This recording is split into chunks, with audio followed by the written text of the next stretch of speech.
탈무드에 낙타와 상인이라는 글이 있어요. 한 상인이 사막에서 천막을 치고 모래바람을 피하고 있었습니다. 천막 밖에서 낙타가 말하는 거예요. 주인님, 모래바람 때문에 눈을 뜰 수가 없어요. 그러니 천막 안으로 머리만 넣으면 안 될까요? 주인이 그렇게 하렴 했습니다. 천막 안에 머리를 드민 낙타가 금방 또 주인님, 제가 머리가 들어오니까 이제 눈은 뜰 수가 있는데 목이 너무 아프네요. 어떻게 목까지만 넣어도 될까요? 주인이 고개를 끄덕였습니다. 그러자 또 조금 있다가 주인님, 어떻게 앞다리만 넣으면 안 될까요? 주인님, 이왕 이렇게 된 거 뒷다리까지 좀 넣게 해주세요. 다음 날 아침이 되었습니다. 천막 안에는 낙타가 잠을 자고 있었고 주인은 천막 밖으로 쫓겨나서 모래바람을 맞고 있었다라는 이야기입니다.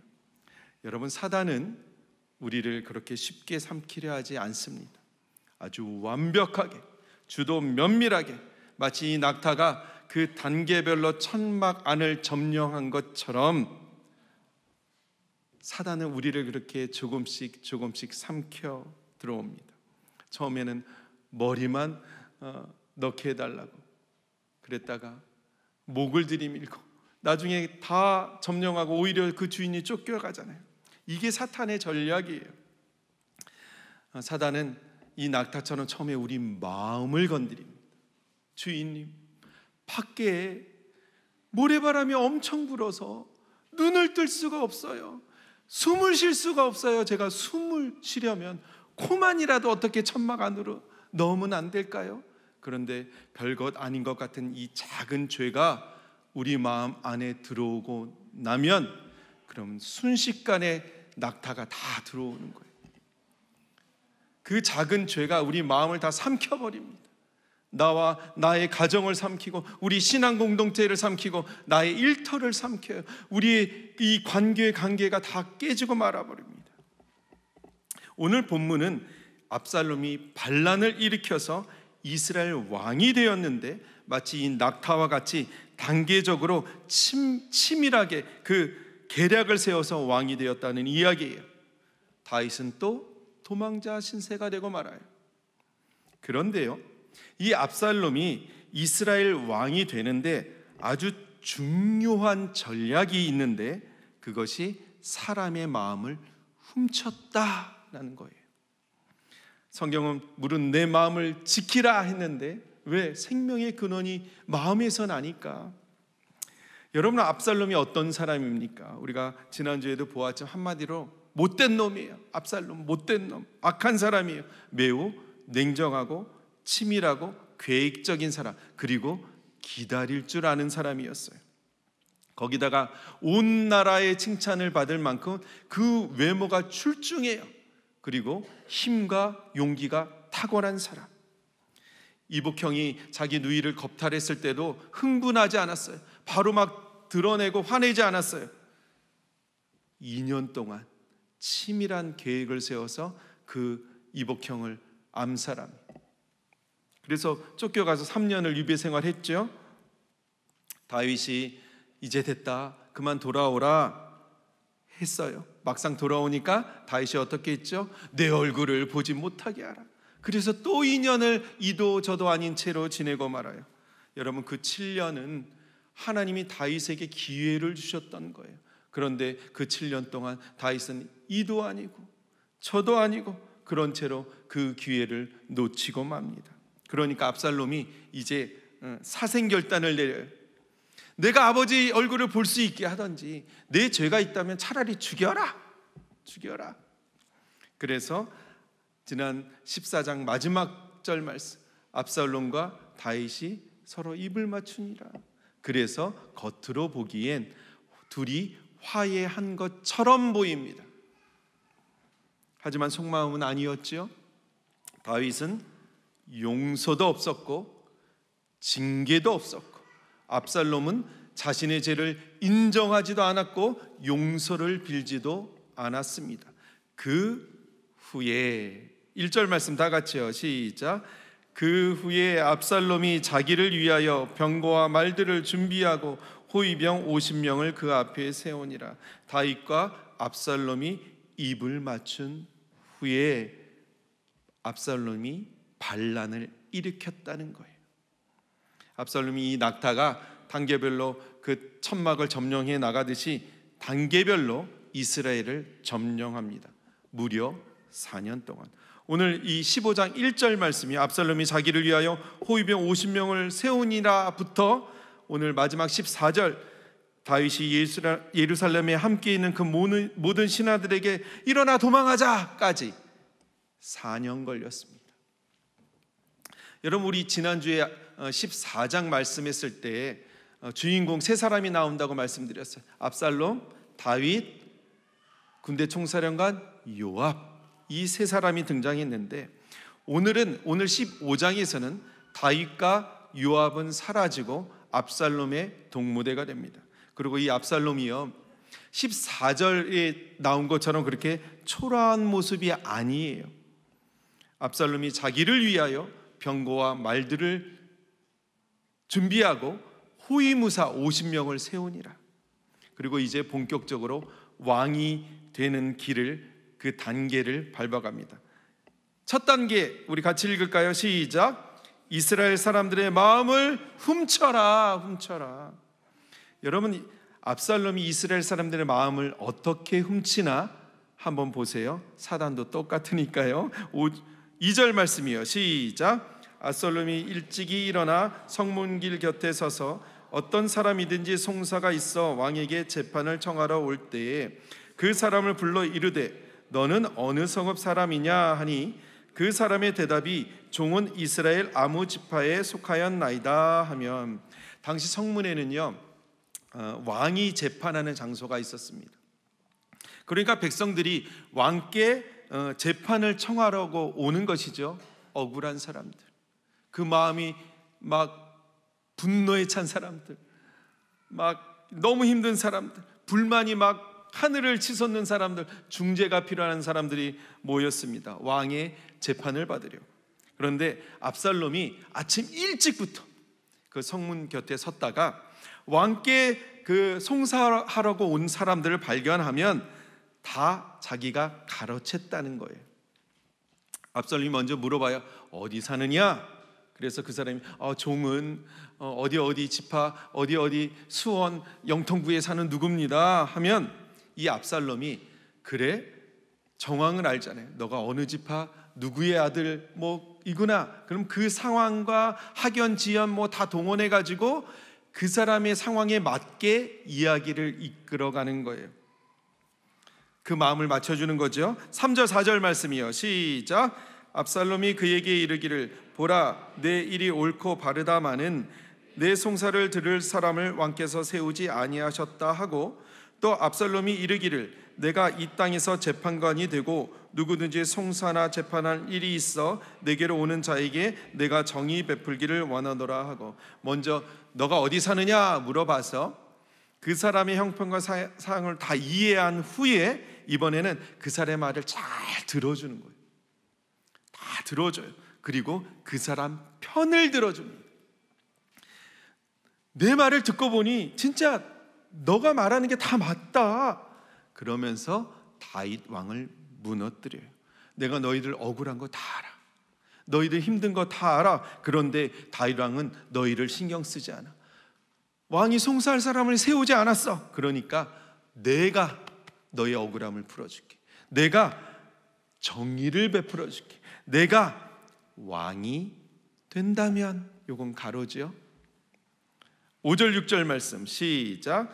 사람이 가까이 와서 그에게 절하려 하면 압살롬이 손을 펴서 그 사람을 붙들고 그에게 입을 맞추니 이스라엘 무리 중에 왕께 재판을 청하러 오는 자들마다 압살롬의 행함이 이와 같아서 이스라엘 사람들의 마음을 압살롬이 훔치니라. 여러분, 압살롬이 누군가요? 차기 대권 후보자, 다윗을 이어 왕이 될 사람이에요. 그리고 외모가 어마어마했어요. 온 나라의 칭송을 받을 만큼 그 외모가 원빈 이런 사람, 현빈인가? BTS 비교가 안 됐다는 거예요. 제가 우리 투리리 사모님 우리 금요일이었죠. 금요일 아침에 그 시상하는 거 보러 갔거든요. 저는 정치에 아주 큰 여기당도 아니에요. 저는 당이 있다면 예수당이에요. 근데 한동훈 장관은 제가 처음 봤어요. 장관님이 이걸 하셨는데, 그때 또 마침 대통령상도 한 3명이 받았는데 한동훈 장관께서 우리 투리리 사모님을 막 언급하는 거예요. 그리고 막 상을 주는데 무릎을 이렇게 막 꾹 웨어체어 타고 계시니까 막 그러시는, 그러니까 막 마음이 가는 거 있죠. 전 잘 알지도 못해. 투리리 사모님을 잘해주니까. 근데 악수도 못했거든요. 근데 이 압살롬이 누구예요? 왕이 될 사람이니까 이제 사람들이 가는 거죠. 왕이 될 사람이니까 절을 하려고 하는 거예요. 근데 절하지 못하게 손을 탁 잡아, 압살롬. 그리고 거기에 입을 맞추는 거예요. 그냥 가는 거죠. 이 사람들이 가는 거예요. 압살롬이 매일 그렇게 하는 거예요. 매일 4년 동안 사람들이 다 넘어옵니다. 압살롬의 이 1단계, 이스라엘 사람들의 마음을 훔쳐라, 대성공을 거둡니다. 여러분, 혹시 제가 그 전에 다윗에 대해서 이런 말씀 드린 적이 있는데 혹시 기억하세요? 다윗의 그 중심이 하나님의 중심과 합한 사람이었다. 그 중심이 레바브, 심장이란 뜻인데요, 이 압살롬이 사람들의 마음을 훔치니라 해서 이 마음이 레바브예요. 압살롬이 사람들의 그 마음을, 그 레바브를 공감해 주는 거예요. 얼마나 힘드냐, 얼마나 억울하냐, 얼마나 아프냐. 그런데 막 손잡아주고 입을 맞춰주고 왕이 될 사람이. 근데 그 목적, 그 모든 일들이 단 하나의 목적을 가지고 한 거라는 거죠. 그 마음을 훔치기 위해서. 요즘 이 마음을 훔친다는 말이 좀 굉장히 아름답게도 사용돼요. 어떻게 결혼하셨나요? 집사님 어떻게 결혼하셨어요? 집사님 박경태 집사님 어떻게 결혼에 성공하셨나요? 정태 집사님 하는 말, 이가 제 마음을 훔쳤어요. 가끔 그런 대사 나오잖아요. 근데 여기서 이 압살롬이 그 마음을 훔쳤다는 것은 까나브인데요, 무슨 뜻이냐면 철저하게 속여서 그 마음을 강탈했다는 거예요. 백성들의 마음이 다윗에게 있었죠. 다윗이 왕이었으니까. 이제 그 다음에 압살롬이 왕이 될지도 몰라요. 그래서 자연스럽게 백성들이 왕을 향한 마음이 다윗에게서 압살롬에게로 흘러갔다는 게 아니고, 압살롬이 속임수를 써서 그 마음을 강탈했다라는 뜻입니다.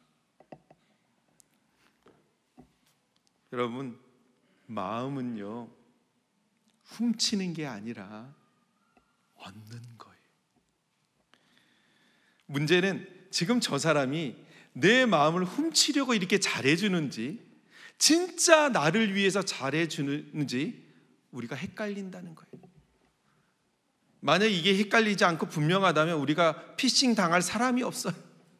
전기담요 그 200만 원, 300만 원 주고 살 사람이 없다니까요. 처음에 얼마나 잘해주는지 몰라.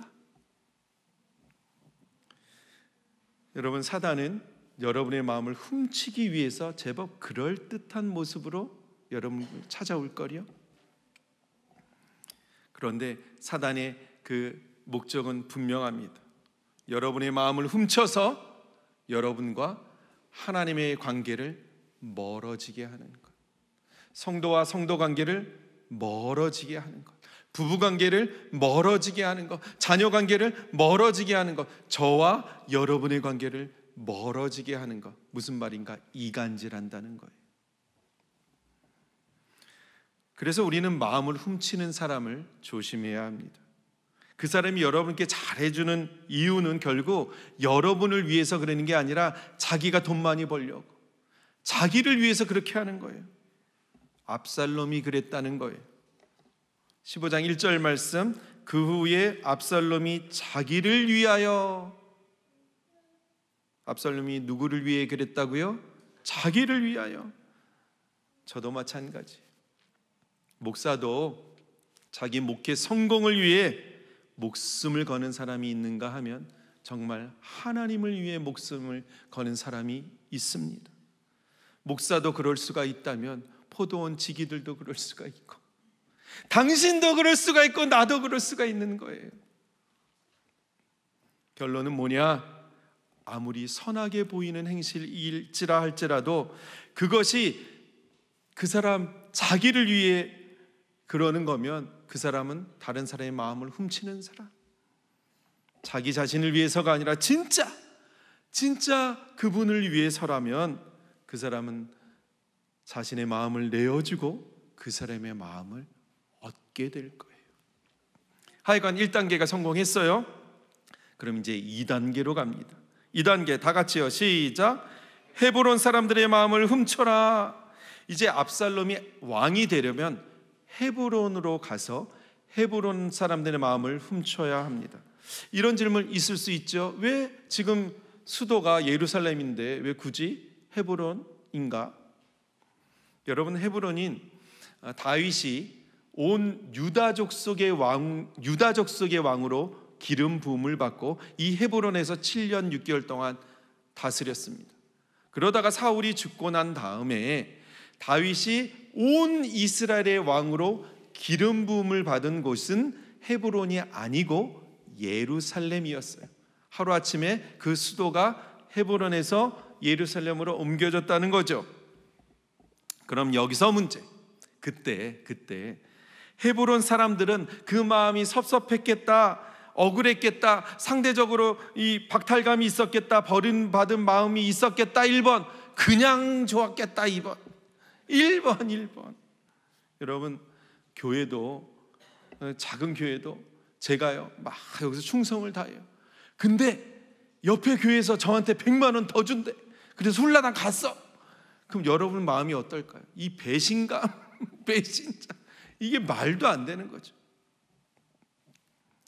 그런데요, 이 압살롬이 헤브론으로 가야 되는데 갑자기 갈 명목이 없는 거예요. 명목이. 그러니까 이제 하나님을 끌어들입니다. 다윗에게 이렇게 말해요. 7절 8절 말씀 시작. 4년 만에 압살롬이 왕께 아뢰되 내가 여호와께 서원한 것이 있사오니 청하건대 내가 헤브론에 가서 그 서원을 이루게 하소서. 당신의 종이 아람 그술에 있을 때에 서원하기를 만일 여호와께서 반드시 나를 예루살렘으로 돌아가게 하시면 내가 여호와를 섬기리이다 하였나이다. 아버지, 제가 복수심의 눈이 멀어가지고 이복형을 죽이고 구슬 땅에서 숨어 살았잖아요. 그때 제가 하나님께 서원 기도했어요. 어떤 서원 기도했냐면 여호와께서 만일 나를 다시 예루살렘으로 돌아오게 하시면 제가 헤브론에서 서원 제사를 드리겠습니다. 여호와를 섬기겠습니다. 그 서원 기도를 했다는 거예요. 다윗이 서원 기도를 했다는데 막을 수가 없잖아요. 그래서 평안히 가라 했습니다. 그런데 이게 다 거짓말이었거든요. 사단은요 아주 은밀하게 물밑 작업을 하는데 승리를 위해서라면 사단이 하나님도 끌어와요. 내 유익을 위해서라면 예배를 수단으로 삼고 다른 성도들을 막 고객으로 삼고 수단으로 삼고 심지어는 하나님을 막 끌어와서라도 내가 유익이 된다면 막 여기저기 있는 거 다 끌어와서 거짓말을 한다는 거예요. 여러분, 얼마나 많은 성도들이 자기 유익을 위해서 성도를 수단으로 삼고 예배를 수단으로 삼고 막 하나님을 끌어와.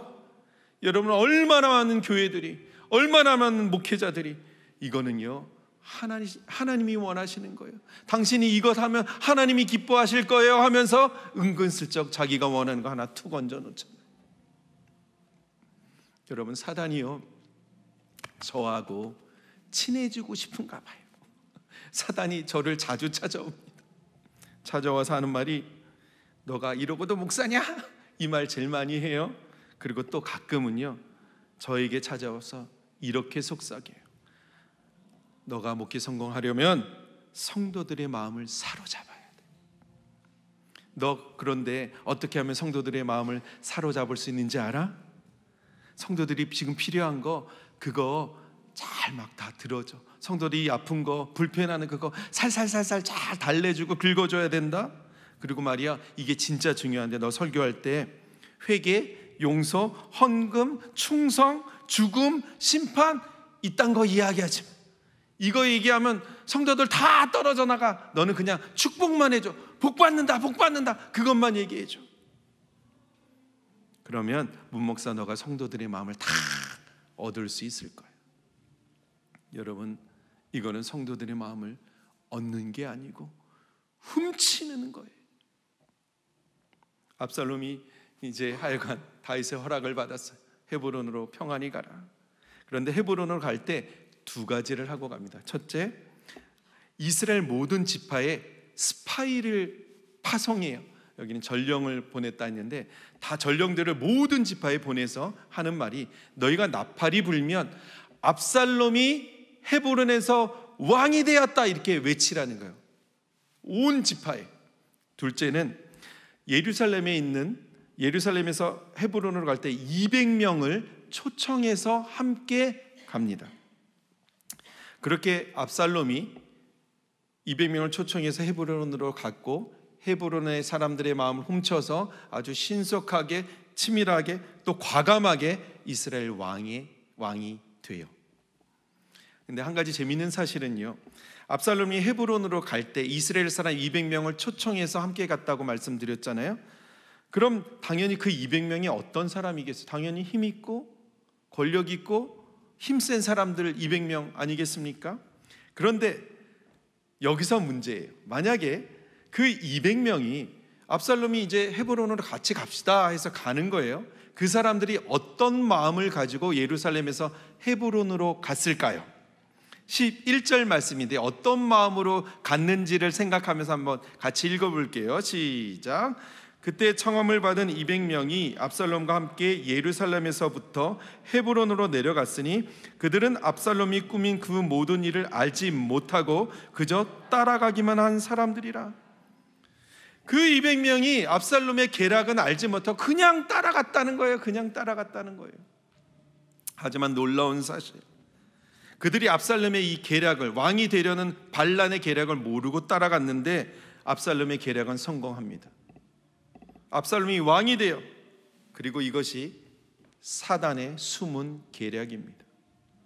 여러분, 사람들은요, 그 성품상 힘이 모인 곳에 마음이 끌리게 돼 있어요. 힘이 이동하면 그곳에 마음이 간다니까요.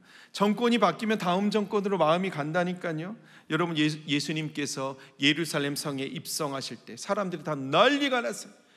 이분이 우리 왕이 되시면 우리가 굶어 죽진 않겠다. 막 겉옷을 벗어가지고 땅 위에, 예수님 가시는 그 길 위에 옷을 벗어 길을 만들고 종려가지 나무를 흔들고 호산나 다윗의 자손이여 우리를 구원해 주세요. 당신이 우리 왕이 되어 주세요. 호산나 호산나를 외쳤어요.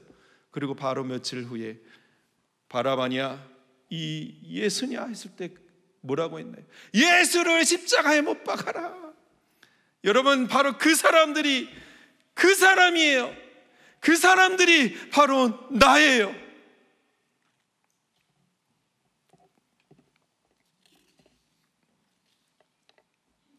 여러분, 세상이 이게 좋겠다면 와 따라가고, 저게 좋겠다면 와 따라가고, 어디 성경 공부가 그렇게 은혜스럽겠다 하면 와 따라가고, 그러다가 신천지 이단 사이비에 빠지는 거 아닙니까? 여러분이 이 200명이요 이스라엘의 유력한 사람들이었어요. 그런데 영문도 모르고 압살롬을 따라가다가 압살롬의 반란에 적극적으로 가담한 사람들이 되고 맙니다.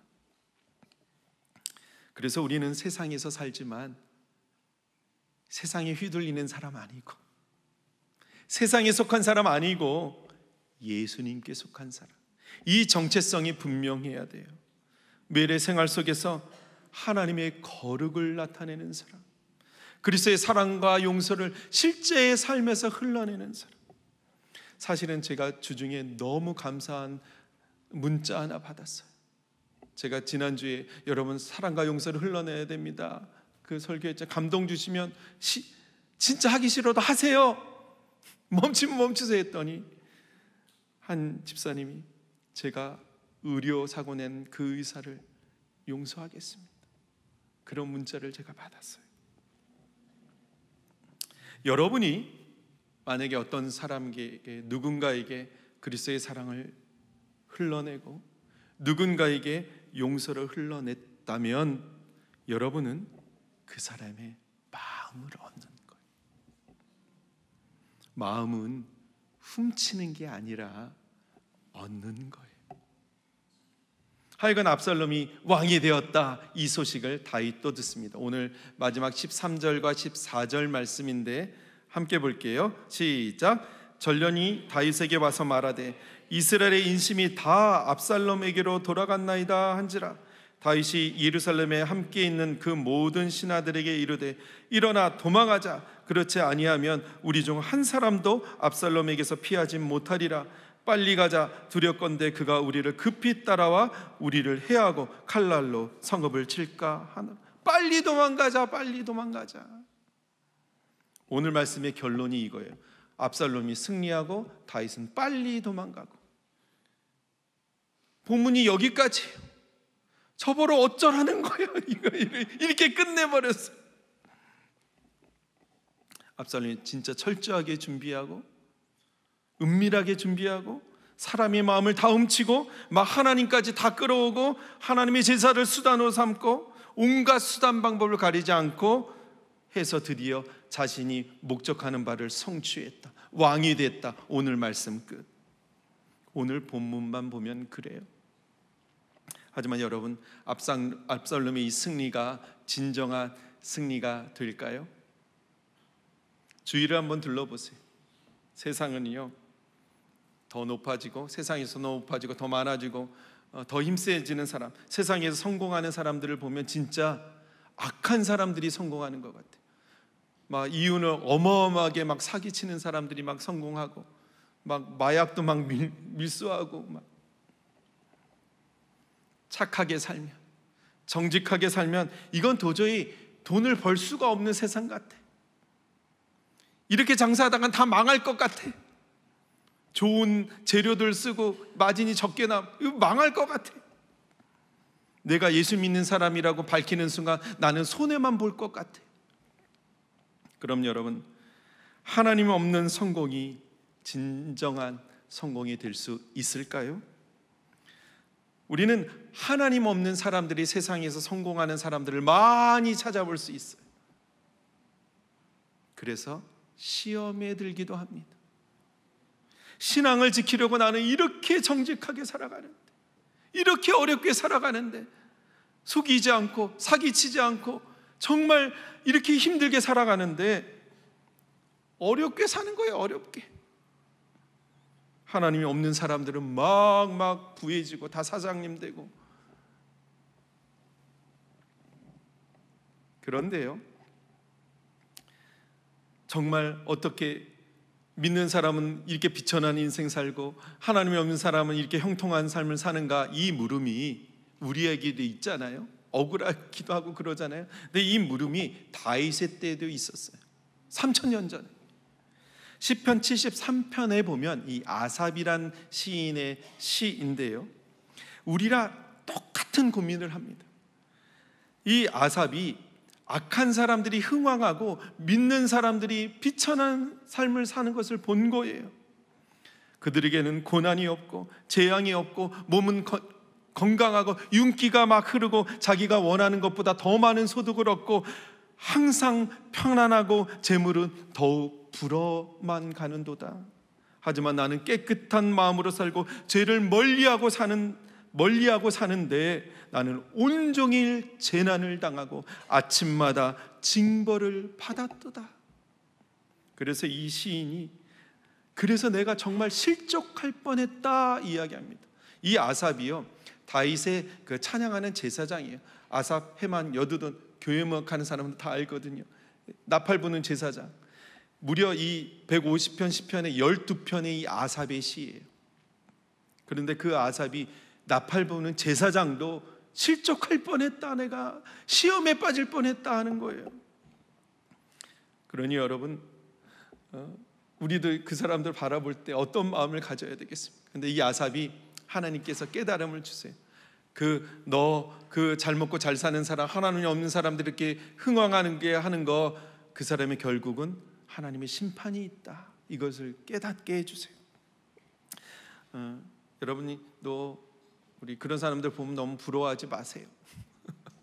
부러워하면 지는 건데, 그들의 결국은 하나님의 영원한 심판을 받는 것입니다. 그럼 압살롬은 어떻게 되었을까요? 그 못된 놈 압살롬, 그 놈을 하나님이 그냥 두셨을까요?